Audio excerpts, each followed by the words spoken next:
Hello and welcome to our first podcast here. In episode one, Michelle Bowman from Microsoft. Michelle, we've got a bit of a history over the past couple of years. We got to know each other, and especially in the boardroom space, but most of the time online. So, welcome Yeah. to the show, Michelle. Yeah, thanks so much for having me. It's good to see you, buddy. It's been a minute. We run into each other at large conferences these days. We're so far apart in the world.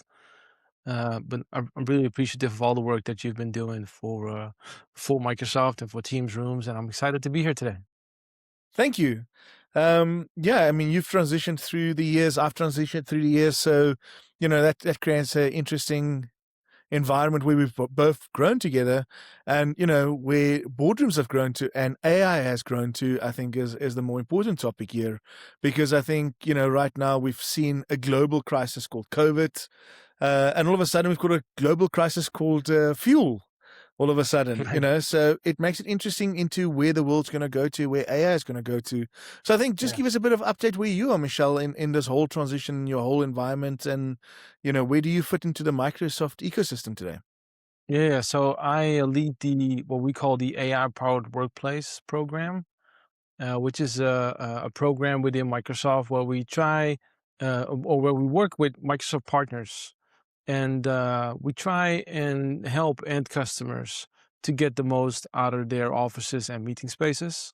And we do that through a program. So my focus is a lot on meetings. I have a love-hate relationship with them. I think we have too many. I think they're all too long, and I think there are too many people in the meeting room often. But seeing how technology can help in these environments and how we can really bridge the gap between people and technology is stuff that excites me and keeps me going. We sit in the Teams product group, so we get to see a lot of the exciting stuff that's about to be released over the next months or years. So it's a very interesting space to be in.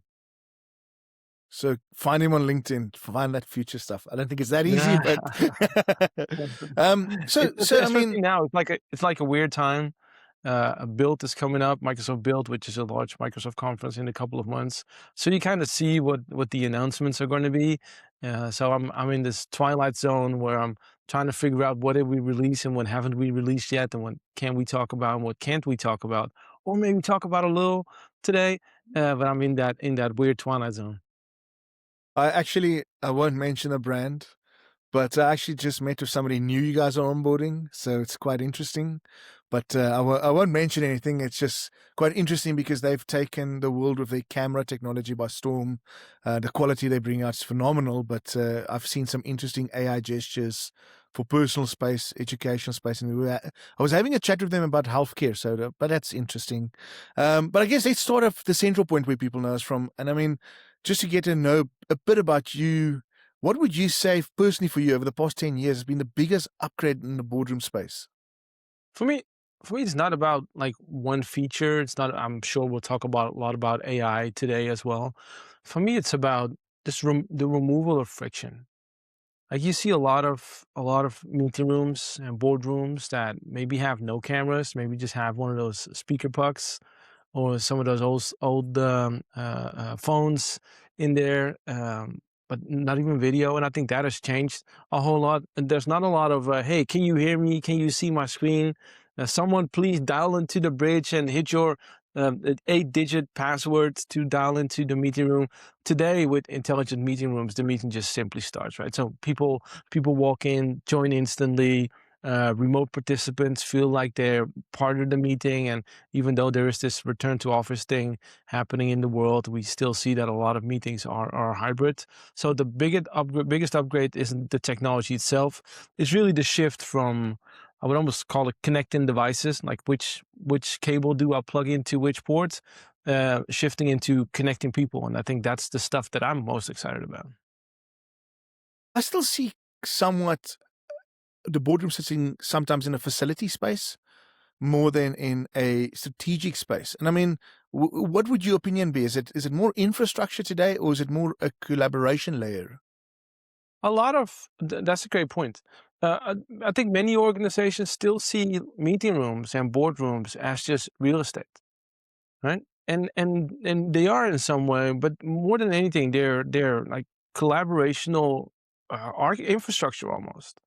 Right, so I like what you I like it's becoming more and more like they're becoming a strategic, a decision-making layer, right? How do we turn ideas into commitments, and how do we turn those commitments into projects, and then projects into revenue? And so I think you're spot on. I think it's more about collaboration than it is about the infrastructure itself or the real estate. Okay. And in regards to, Copilot, you were mentioning it, you know, has it become a daunting feature for most people out there to say, "Oh, not something else to learn," or how should executives more embrace it in meetings? Because what is the competitiveness it brings into your business if you use Copilot correctly in your boardroom versus it just being an AI and AI by some people just being shot down completely today.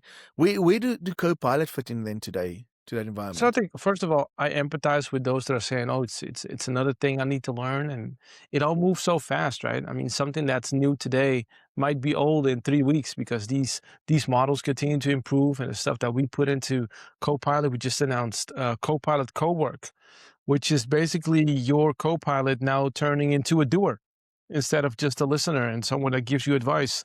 It actually does the thing for you. So a thing that I like to do is every Friday I work with Copilot Cowork to figure out my agenda for next week because I'm always double booked and it's a little bit crazy in there. And it makes suggestions. And then whenever I'm like, oh, I agree with that one, change that one, and don't do that one because that's just a bad idea. I hit go and it goes off and it starts doing the work for us, right? So there's a lot to win there. I think one of the challenges that many executives still have is they're drowning in meetings and engagements.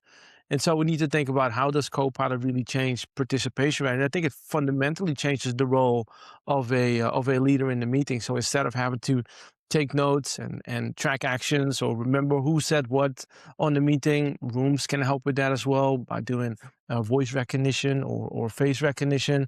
The summarization afterwards, leaders can now really focus on. I would almost say, I don't like the word, but it's almost like judgment, right? Summarizing everything that has been discussed, identify unresolved questions, capturing action items, maybe even highlighting like areas of disagreement and stuff that we need to fix.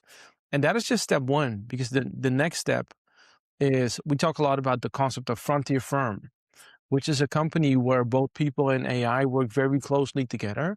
And we see this happening in three phases. Step one is the stuff that I just described, where you have an AI assistant, in this case, M365 Copilot, that helps you to do the job. That'll turn into an AI teammate that is actually there with you. And I think facilitator, which is one of the agents that we have, is one of those examples where the facilitator starts writing notes, keeps you honest on the agenda, will becoming more and more proactive and doing some stuff for you as well. But these agents are turning into AI teammates. The next step, Benjamin, is they'll turn into operators, right? So they'll start doing the work for you, and that's something that we're actually doing as a team. We are on our team, and our team. We don't have a very large team, but we do have 4 or 5 agents that already work for us.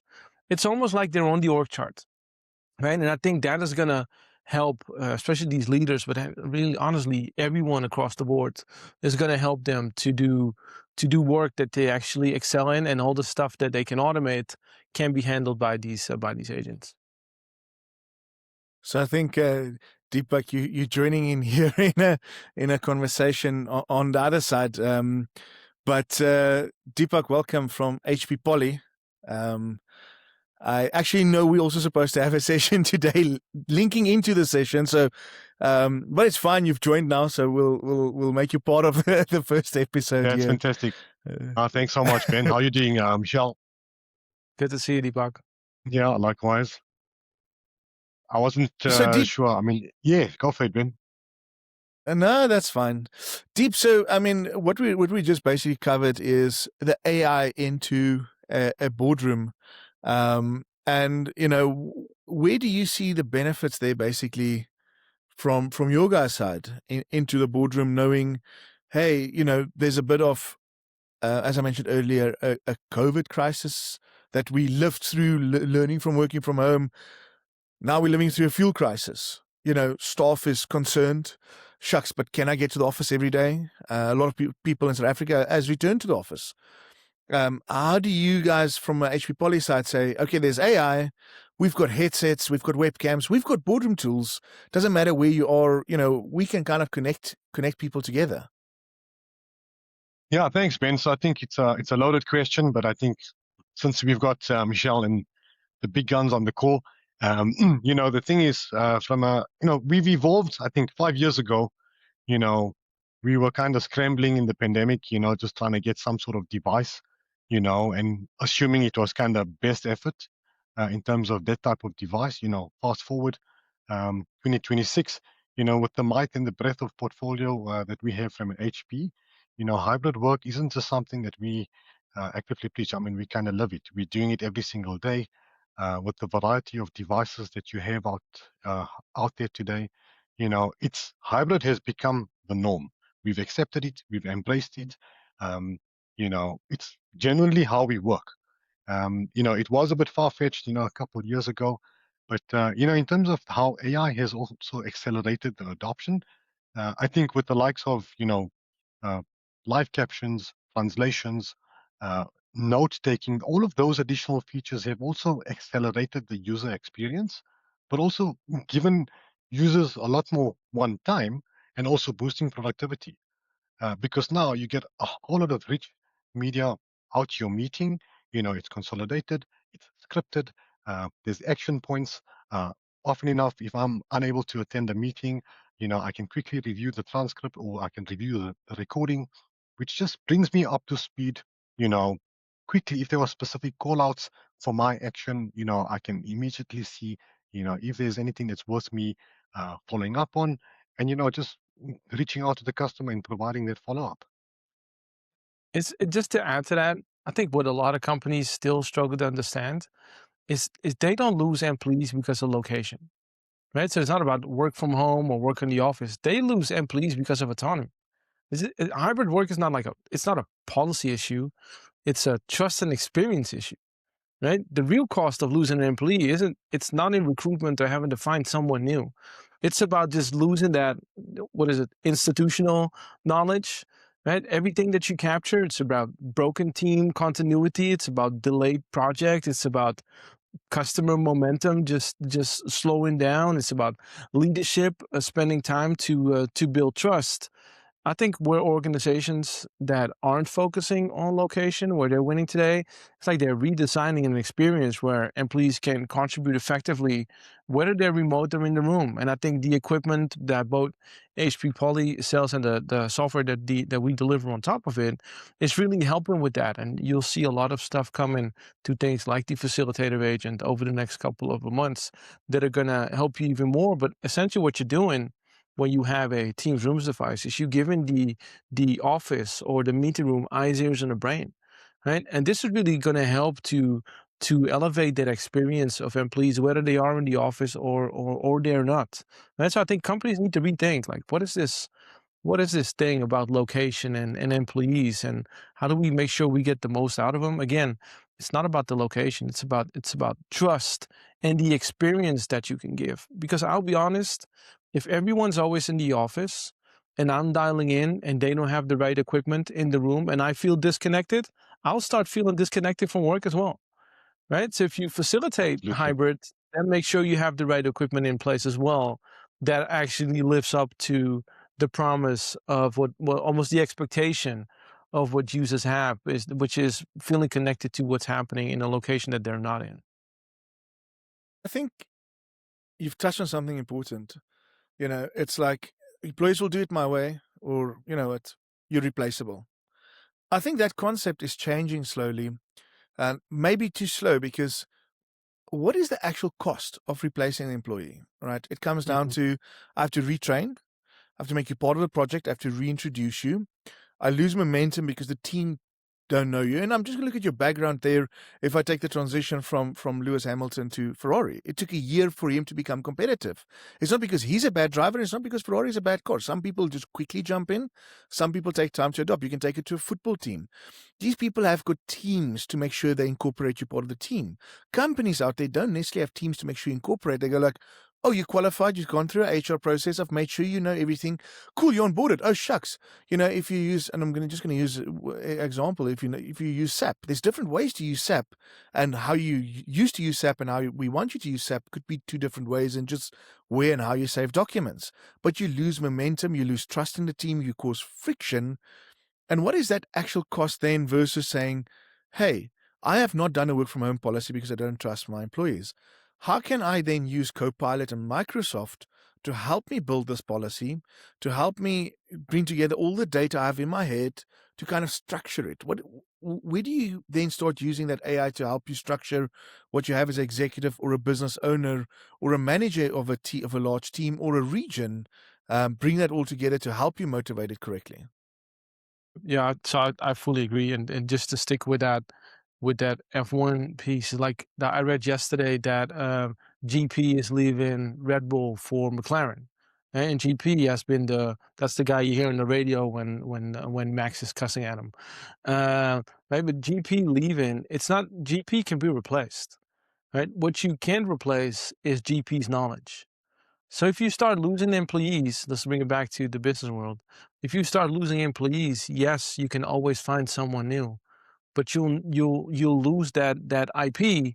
You'll lose that, and that is so the knowledge that GP or Lewis or whoever brings to a Formula One team. That's the part that is the most valuable part in the organization. Okay, we can all three of us can be replaced in the company that we work for, right? But the knowledge that we take with us is actually the painful part. So we need to make sure that people can perform in a way that works best for them, where they feel most comfortable, all while delivering on companies' expectations. Deeps, what does that healthy work-life balance look like when have to look at equipment to procure, right? Because if you're going to go for something that's just budget focused, which, I mean, I'm not just talking even from another brand, but even in your own portfolio, from a budget to a high executive one, how do you profile correctly all of these things so that you don't make sure you cut down on somebody that's on the phone and a call center the whole time remotely, causing a work-life frustration because they can't get to their targets or something, versus how do you protect that with equipment versus software versus employee culture and training? Look, I think again we've seen the shift. So, with regards to life cycle of product, a lot of we've got a lot of options today, and also we've kind of so as an HP point, we've basically got a persona based matrix, which usually helps customers identify with the plethora of options out there today. We use it as a guideline, to say, let's understand what type of users you have within your organization. I mean, those would be regular office-based users, they might be executive users, or those might be sales reps on the road.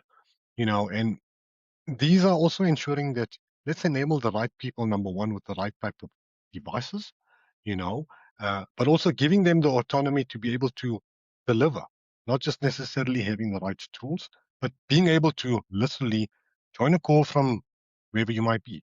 For example, if you might have a logistical kind of user, that environment is fairly unique in the sense of warehousing, logistical, I mean, particular solutions for very specific environments, you know, and then also then adding on to the life cycle of the product. So it's, yes, fantastic. If you're leading with HP, we will ensure that we'll embed the entire life cycle of the product for you. So, for the next 5 to 7 years, you're making a sound investment in terms of the solution that you have. And we can guarantee that, working along our partners like Microsoft, to ensure that they've got that longevity in terms of support, but also not just kind of just shoehorning a kind of solution, but giving the customer the ultimate peace of mind that he's making a sound investment. I think especially now, right, in this world of where things move so fast, when you're making a decision on what equipment to choose, like let's stick with the boardroom or any meeting room, you making a decision for the next 6 to 7 years. Right. So you got to think about how do I not just get the right equipment, how do I future proof my rooms?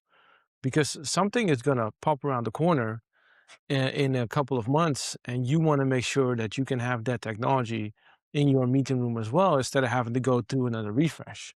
That's why, Ben, you know how passionate I am about BYOD, right? And how BYOD is not the solution. When you go BYOD, you might choose for like lower price or whatever, even though the price of like deployment is often the highest cost, and that cost has come down with 70% because many of the devices you can now deploy in like 15 minutes. But it's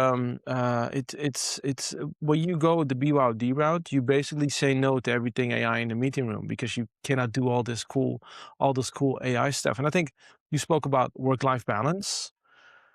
Technology shouldn't just make work faster. It should almost make work like finite. Like it needs to end somewhere during the day. And the faster we can get maybe one step back even further, like what's a meeting? Right? A meeting is a lot of people just use it to inform each other. That's a waste of time. Right. So because we can always inform and hopefully in Teams, or maybe it's still an email or it's something else. But meetings should be designed to just make decisions.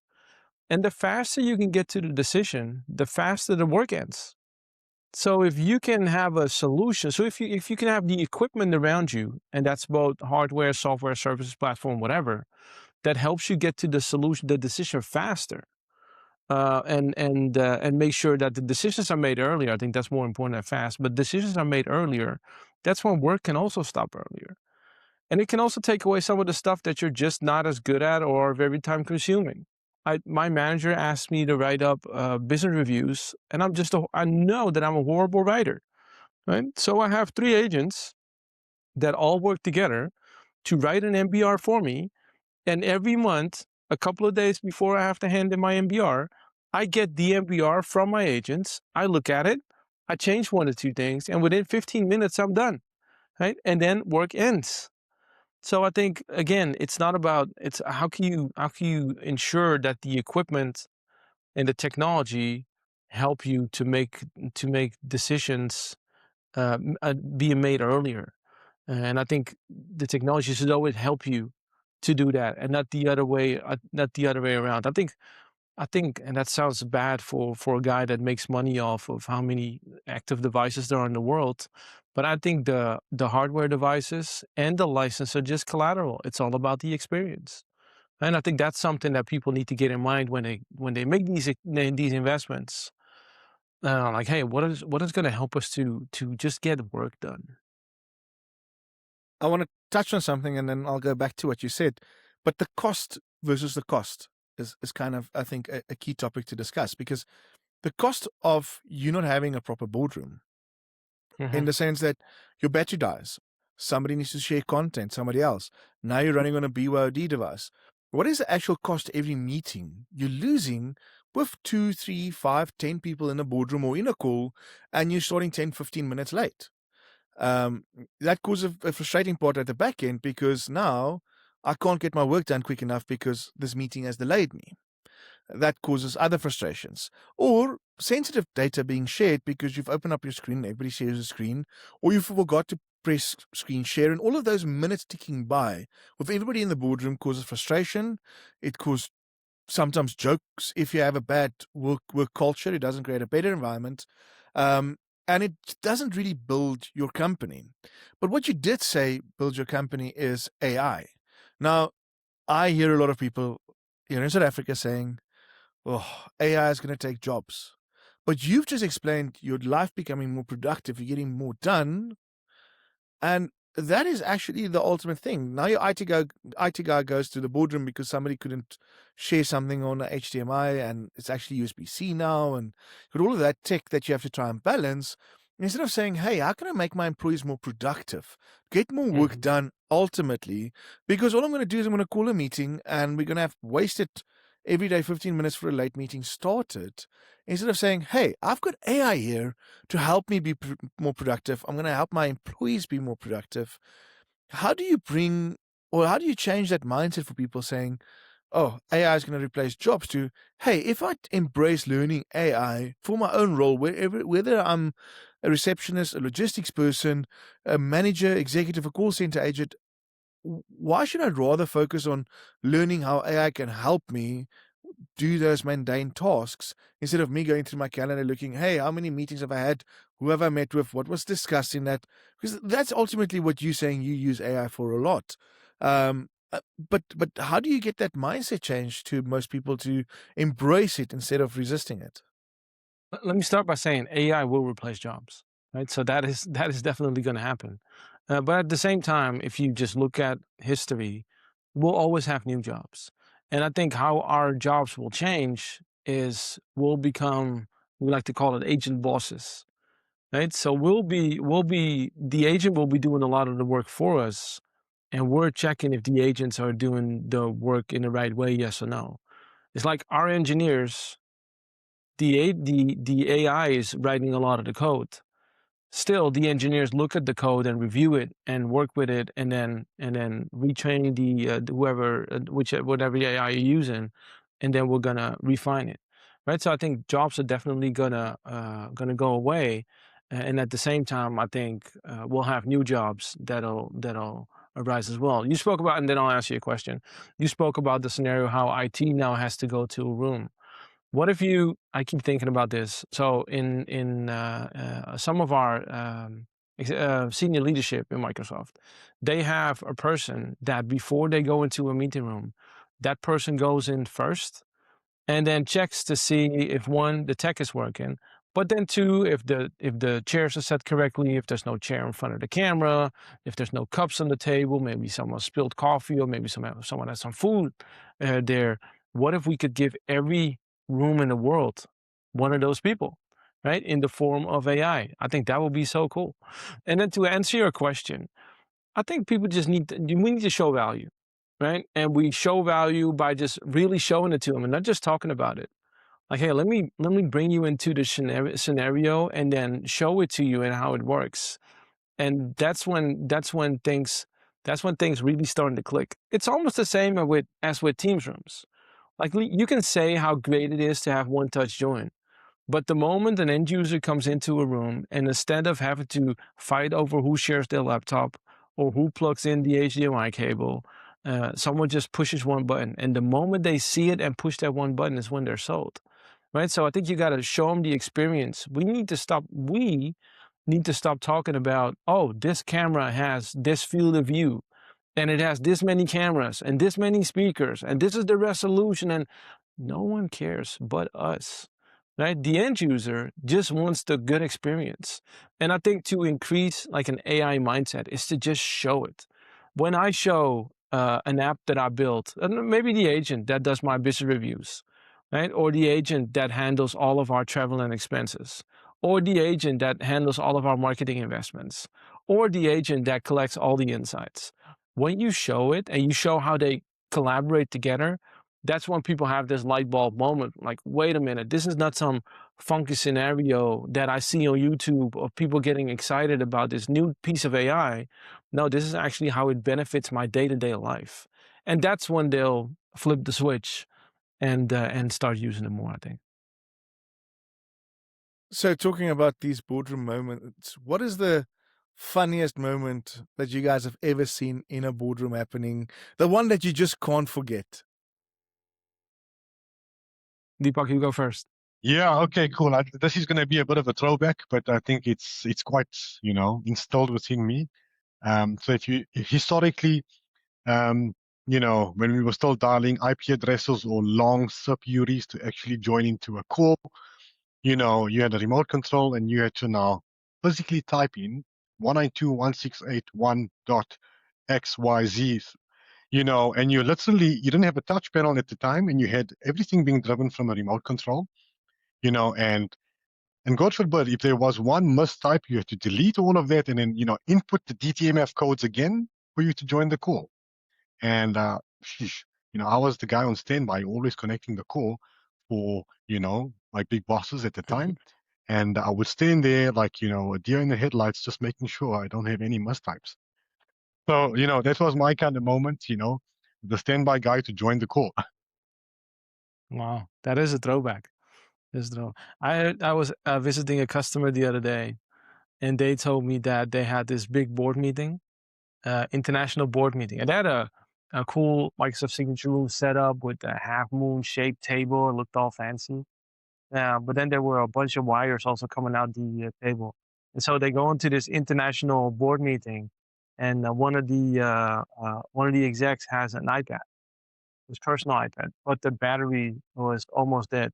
So he sees a USB-C cable on the table, and he grabs it. And then while I think he had some kind of game still on his iPad, so while he plugs in, and again, high international board, plugs in his iPad, thinking he was gonna charge, he actually started sharing his Flappy Bird experience with that group. I think stuff like that is always fun.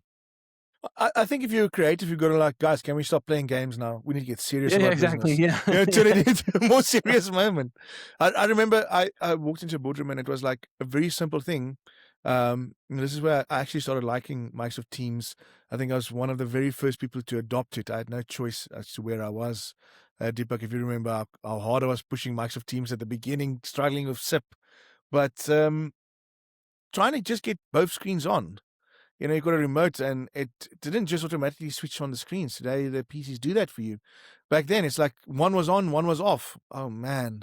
Stand there trying to hold your hand, like trying to switch one on and off. Focusing the IR to monitor 1. As soon as you switch off monitor 1, monitor 2 goes off.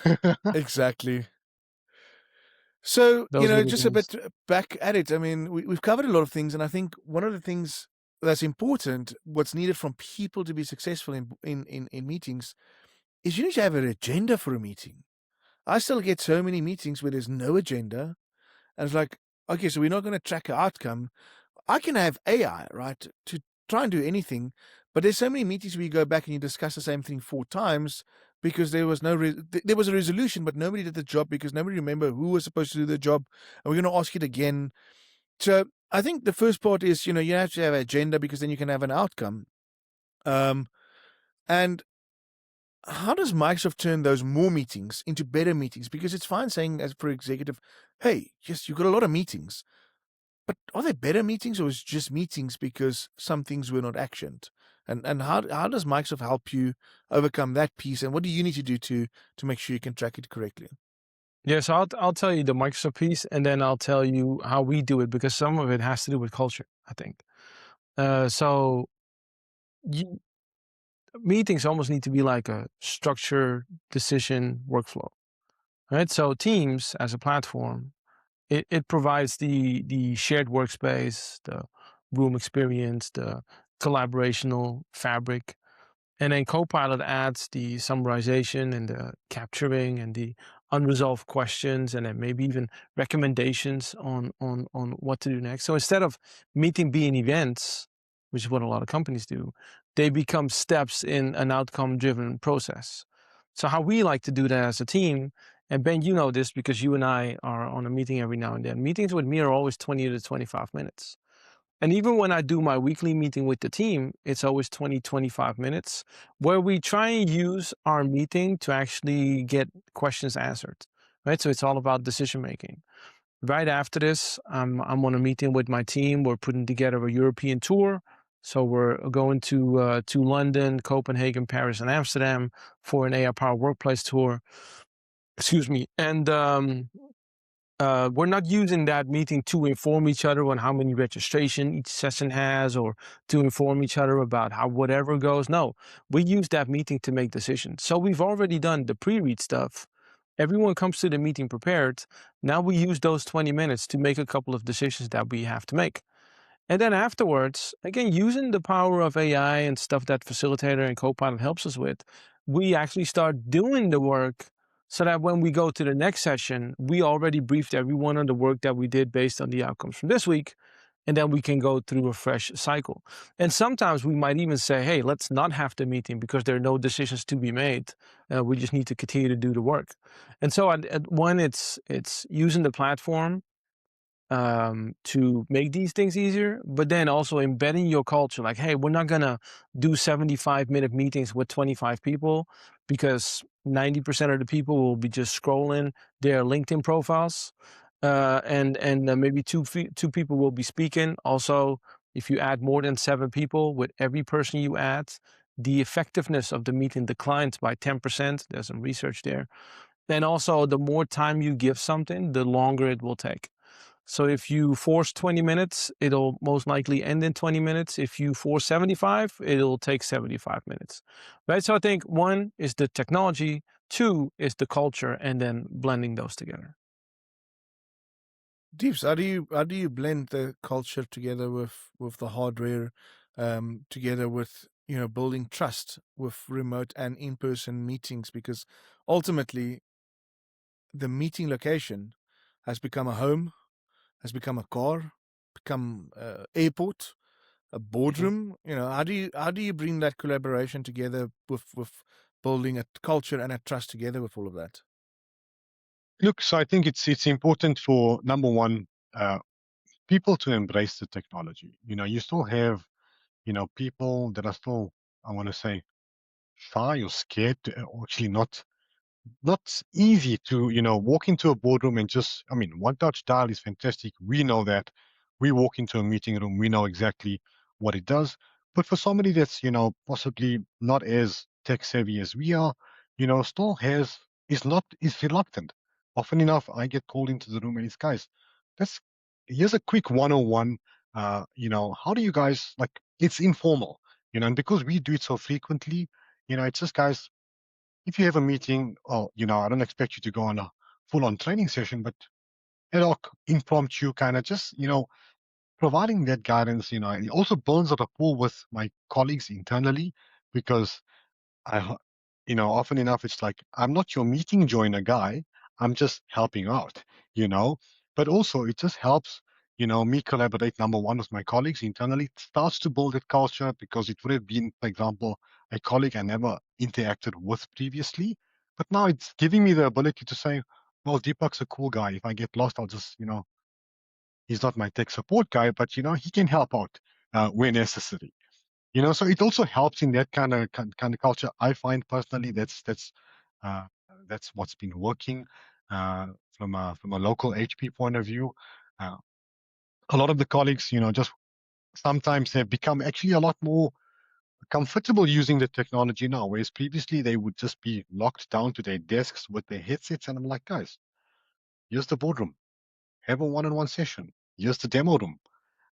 Just get them exposed to it in a little bit easier way, and I find that helps. And I think if you add the whole AI element into that, what you sometimes hear, I had one yesterday that said, I don't want AI to listen to my meetings. Right? And I don't want things to be recorded because I'm just afraid it's more surveillance than everything else. Right? So trust in that regard doesn't come from monitoring, it comes from transparency. Right? And I think platforms like Teams and Copilot, they don't evaluate people. They just support the work. So I think that's very important to understand. And for people to understand it, everyone sees the same information. The accountability becomes mutual, not what is it, managerial. And that kind of reframes technology as well. Just be open about what you are and aren't doing in a meeting, and then maybe explain a little bit about what happens in the back end. Like we've had customers that say, "Hey, we don't want to do voice recognition because we're concerned with biometrics being stored in a tenant, and we don't want that." Well, actually, we don't store biometrics. We use a voice sample and then we create a signature these days, which is a hash, which is non-reversible. And so it's just a hash. It's not related to you as an individual. And then people are like, oh, wait a minute.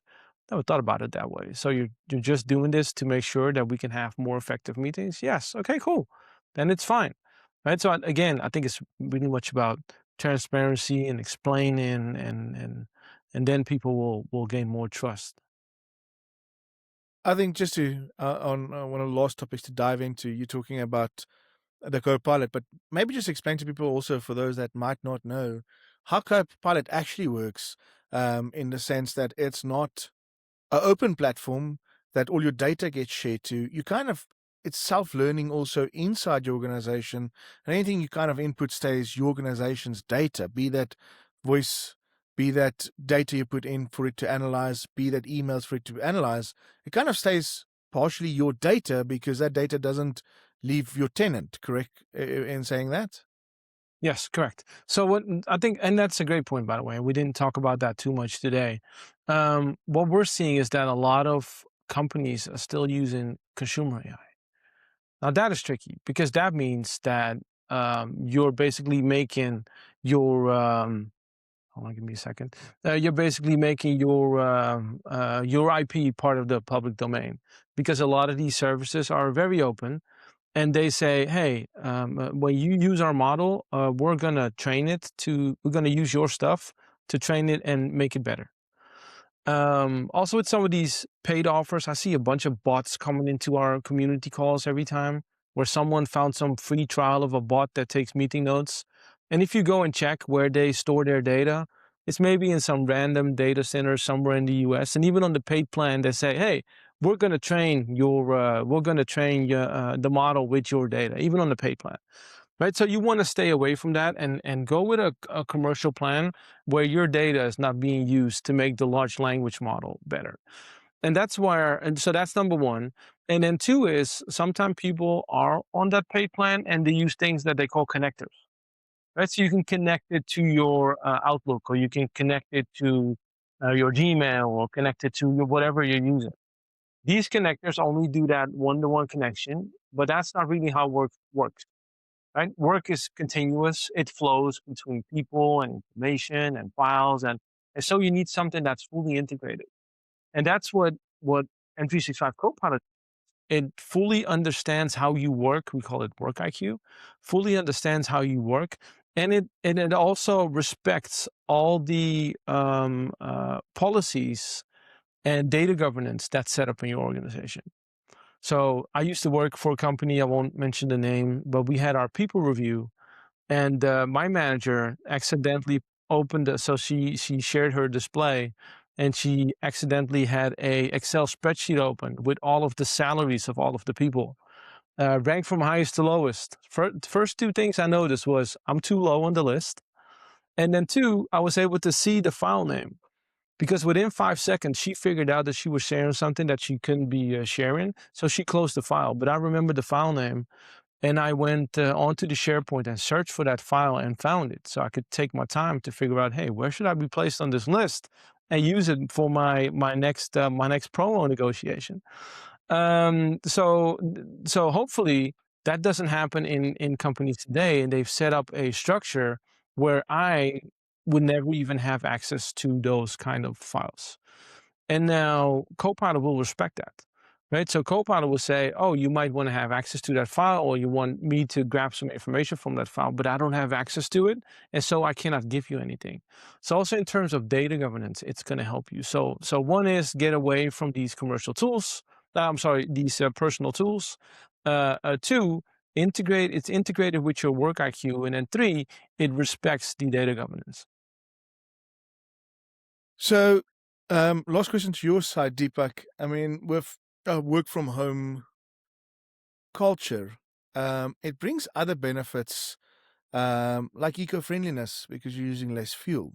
But looking at selecting a brand as well, there is a lot of things to take in consideration there as well, from a recycling and an eco-friendliness. And what is that you would say people need to take in consideration on top of everything they do of quality, brand sustainability? What do what's your guys' advice for people out there selecting a brand, taking an eco-friendly approach into everything?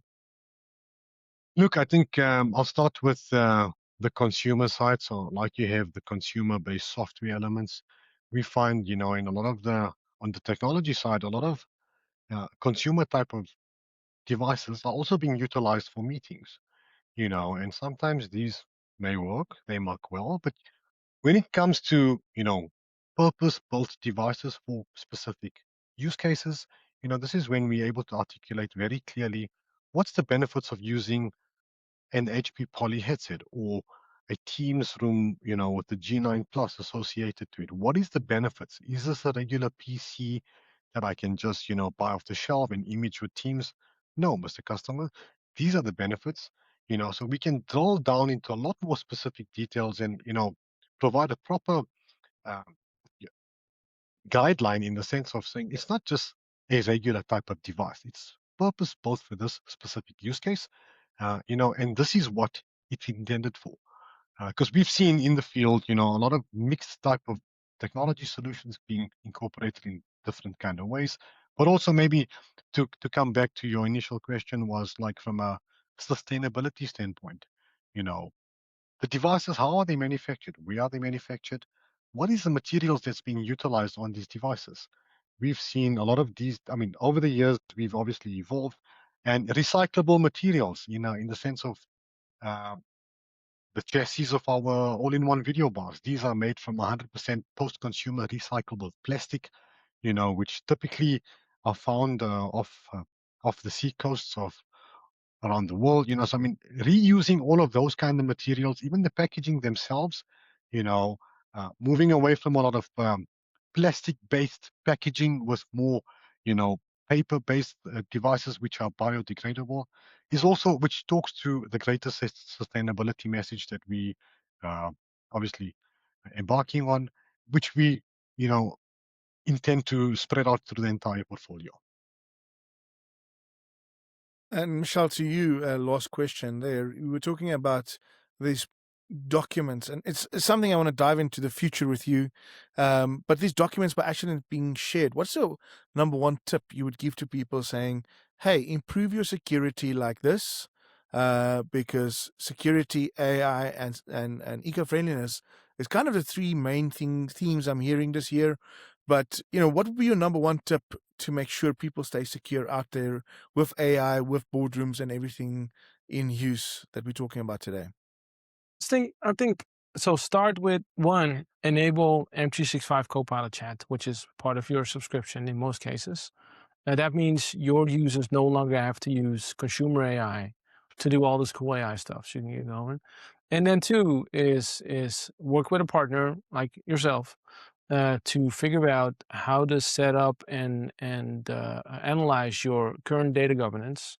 Right, start there, and then only then start deploying Copilot and do it in small projects. Right, so find a team or a group. Like we started with customer service in Microsoft, and then we went to sales, and then we rolled it out to the rest. Like start in a group where it can make a lot of impact, and then work through scenarios. And only after that, never do a big bang. Just do it phased. But again, start enabling M365 Copilot Chat, part of your license in most cases. While you're doing that, take a look at your data governance. If you have data specialists in-house, great. If not, work with a great partner like yourself, and then start doing the rollout. Well, there we go. So I think a lot of things were said today. So if you've been watching this, whatever platform it is you've been watching it on, leave some comments for us. Let us know what those questions are, so we also learn what you guys are requiring, where you guys are struggling, and let us know how we can assist you going forward with these type of podcasts, or if you want to have a one-on-one conversation, reach out to us. All three of us are on LinkedIn available, and we do try and make ourselves available because all three of us do love tech, do love supporting people. So might get some free tips even from all of that. But thank you for watching, Deeps. Thank you for joining. Michelle, thank you very much for your time, and we'll be in touch very soon. Thanks, Ben. Cool. Cheers, guys.